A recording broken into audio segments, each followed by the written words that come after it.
you're creating drone sounds, textures, or background atmospheres, it's really easy for them to get very stale, especially when played over a longer period of time. So what we want to do is add movement to them to make them feel more alive and interesting. Today I'm going to show you how to do that using Granulator and the Slink devices. So let's dive right in. We're going to start with this empty MIDI track over here, and in that MIDI track we're going to load up any type of sound. It can be a synth, an instrument, it can also be a sample. You know what, let's choose a sample today. I do like using Granulator. I've been a great fan of Granulator 2 and especially 3, which is going to come out in Ableton Live 12. Granulator 2 is a Max for Live device that you can find for free. Grab it in your packs folder right here. Drag and drop into that MIDI track, and now we can load up samples into this panel over here. I'm going to go into a folder with melodic one-shots. I'm going to link the pack down below.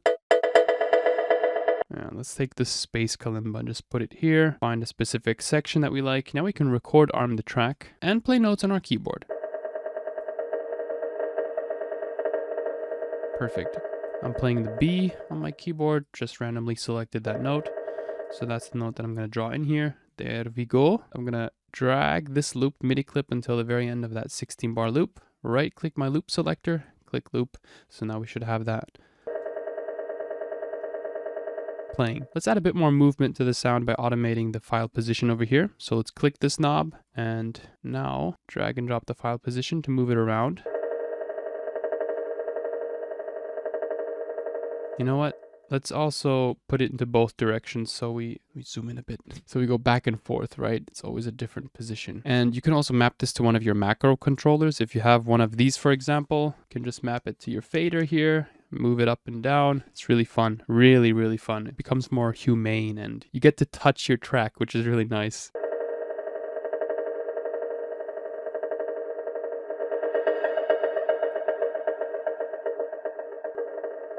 That's interesting. It starts phasing very weirdly, and that's kind of what we want for pads, to be honest. Now I'm going to blend in my return tracks, my send and returns, reverb and delay, and on reverb A, I'm going to delete the standard reverb that's included on the track and load up another one that I prefer using. Let's go for, I haven't used hybrid reverb in a while. Why don't we just chuck in that hybrid reverb here? So hybrid, reverb resonance, hybrid reverb, put it on return channel A, and now we can send this track fully into return channel A. So into the hybrid reverb. So this return, 100% dry wet because we want to return only the affected signal. And now if we hit play,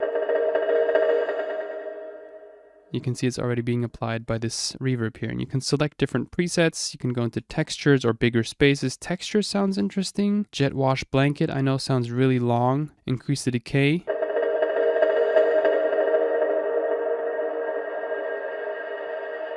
Whoa. If you hit pause, you can see how long it fades out. And that's quite a long reverb here. Go into EQ, maybe cut out the low end because we just want to return the clean affected signal, right? A lot of resonance here. And maybe on the original sample itself, we can also apply a low cut EQ. So we clean out the sample, right?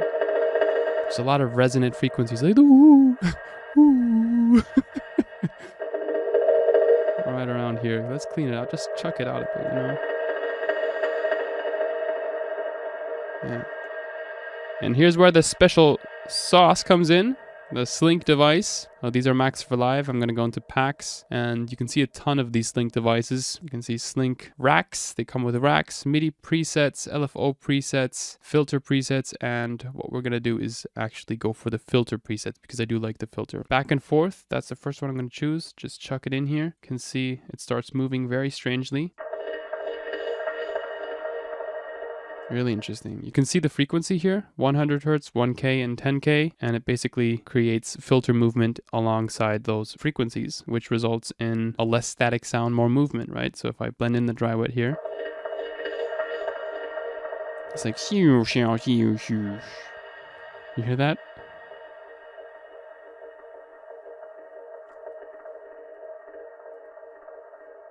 Far more movement, and we can copy this and paste it onto our reverb return. Now this is way too intense of a setting, so I'm just gonna dial down on these parameters here. Maybe also the dry wet. Decrease the rate so we have slower movement. Go back onto our channel, do the same here.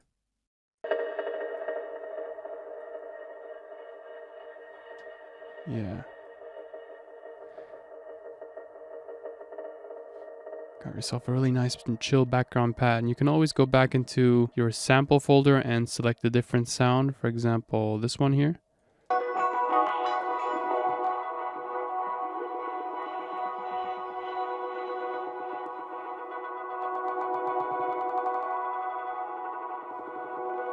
Let's mess around with the settings a bit more here.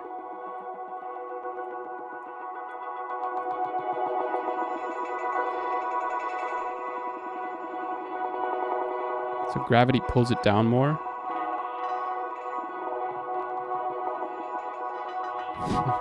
Nice.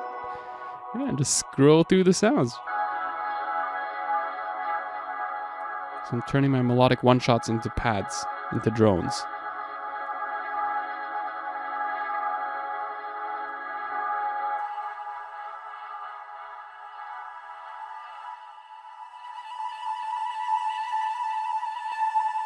Nice, interesting flute.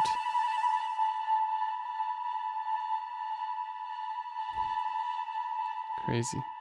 And these sounds are great because they allow you to transition from the intro into more of a melodic phase of your track. So I'm just gonna chuck in a drum groove that I know sounds good. So let's say we take this drum groove and we want to slowly filter in those melodic atmosphere drone sounds. What we would do is apply an auto filter to the channel. So we can type an auto filter, EQ and filter, auto filter, chuck it onto the channel itself and make sure we slowly dial it in, right? So we're decreasing the frequency and we're just slowly blending it in. We can also create two automation points at the beginning and at the end and blend it in like this.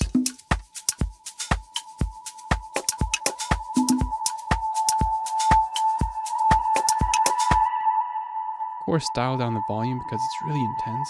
And maybe select a different sound because I'm not so happy with that one. It sounds too fluty. Let's go for maybe a longer loop.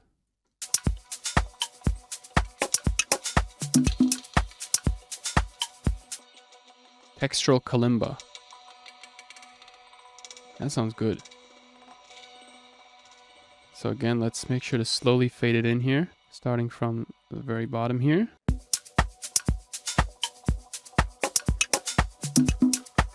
See? Create intro vibes with this.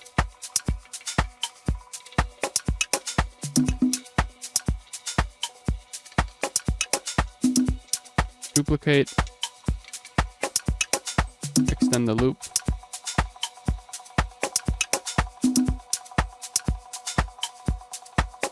It even creates tension. I'm bringing the bass from the drum groove here. So we could automate the on-off.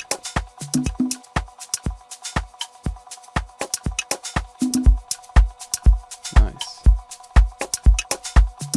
And continue to add movement to your sound by automating the individual parameters of the granulator, like this. So it always scrolls through the sound, right? You can also do this with your macro controller, or you could also add some more effects onto your return channel over here, maybe tweak these settings a bit more. What I usually like doing is mapping individual parameters of these Slink devices to my macro controllers, the one that I've previously shown you here, and just start messing around with the fader, see what gives me what type of sound and record that, perhaps render it to audio or duplicate the track actually. Right click, freeze track, it'll render it. Right click, flatten track. There we go. We can then get rid of the MIDI and we can work with this now.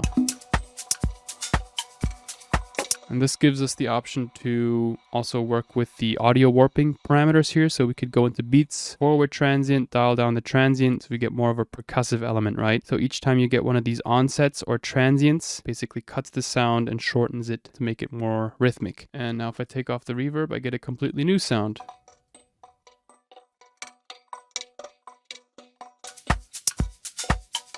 Or I could also quantize it to not the transients, but 16th. Play that with the original.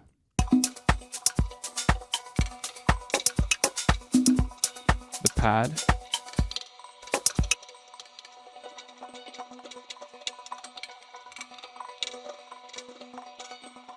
This feels so textural. There's so much movement to this. It's amazing. Kind of inspires me to add some more textures on top. Maybe add like this ambience of a forest that I recorded recently.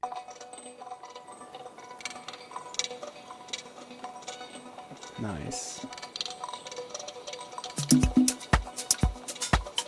Now, since we have a melodic foundation to the track, we can identify the key and start constructing or adding more elements on top of what we have. Let's find out the key first, and my favorite way to find out the key is to usually load up a synth, a stock sound that sounds good. Let's just quickly load up a diva in here. It's not really important what synth you use. We're just finding out the root note, right? So it's...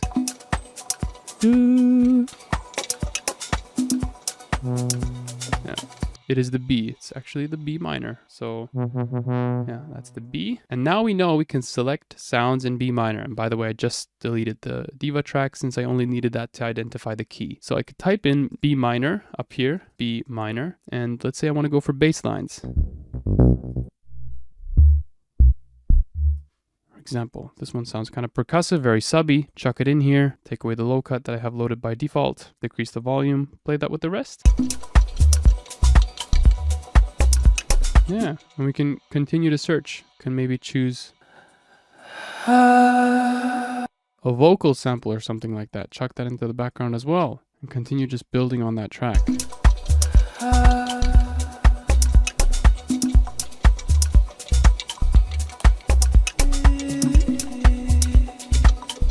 Piano. Just continue. This is just me jamming around, chucking in a few samples, being really lazy, but just staying in that inspired flow, right? Yeah, nice.